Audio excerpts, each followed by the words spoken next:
இவங்களே தான் லவ் பண்ணுன்னு சொல்கிறாங்களே, அப்படி இருந்து நீங்கள் லவ் பண்ண மாட்டேங்கிறீங்க? எபோவ் 30க்கு மேலே சொல்கிறாங்க. அதுக்கு முன்னாடி எதுவும் லேட்டாக தான் சொல்கிறாங்க. லேட்டாக தான் சொல்கிறாங்க. ஏன்னா அவங்களால அந்த டைம் டியூரேஷனில் அவங்களால பொண்ணு பார்க்க முடியல. ஏன் காதலிப்பதில்லை?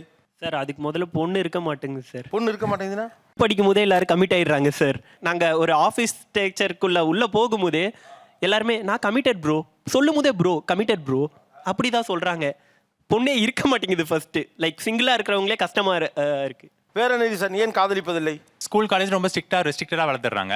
அதுக்கப்புறமா நீ ஃப்ரீயாக போ அப்படின்னு சொல்கிறாங்க. பட் அதுக்கப்புறமா எங்களுக்கு அந்த சின்ன வயசுலேருந்தே ப்ராக்டிஸ் பண்ணி தான் வந்திருக்கும். திடீர்னு போயிட்டு ஜாலியாக பேசி பழக எல்லாருக்கும் ஃப்ரீடமாக பழகுனா அது வர மாட்டேங்குது. இப்போ அங்கே வந்த உடனே அம்மா பக்கத்தில் எல்லாரோடையும் பேசி ஃப்ரெண்டு பிடிச்சிட்டாங்க. இப்போ நான் இங்கே வந்து பக்கத்தில் பேசுறதுக்கு கொஞ்சம் தயக்கமாக இருக்குது. ஏன்னா ரொம்ப ரெஸ்ட்ரிக்டடாக வளர்த்துறாங்க, ரொம்ப ரிசர்வ்டாக வளர்த்துட்டாங்க. வீடே காதலிக்க சொல்லுகிறது, நீங்கள் ஏன் பண்ண மாட்டேங்கிறீங்க? ஏன்னு கேட்டிங்கன்னா என்னால் இப்போ காதலிக்க முடியும். நான் நினச்சேன்னா பொண்ணெல்லாம் காதலிக்கலாம், ஆஃபீஸ் போகும்போது எங்கே வேணால் சுற்றலாம், அதெல்லாம் முடியும். ஆனால் ஃபேமிலி சுச்சுவேஷன் ஒன்று இருக்குது. ஏன்னு கேட்டிங்கன்னா இப்போது அவங்க போட்டிருக்க இஎம்ஐயில் என்னோடய பேர் தான் இருக்குது. அவங்க எவ்வளோ கட்டணுமோ பாதி நானும் கட்டி ஆகணும். நான் வாங்குகிற சம்பளம் ஃபுல்லாகவே இந்த மாதிரி போயிட்டுருக்கு. அப்போது என்னை நம்பி வர பொண்ணுக்கு எனக்கு நான் எதுவும் செய்ய முடியாது. ஃபேமிலி கமிட்மெண்ட்ஸ் நிறையா இருக்கப்ப இதை வேற செய்யணுமா அப்படின்னு தோணுது.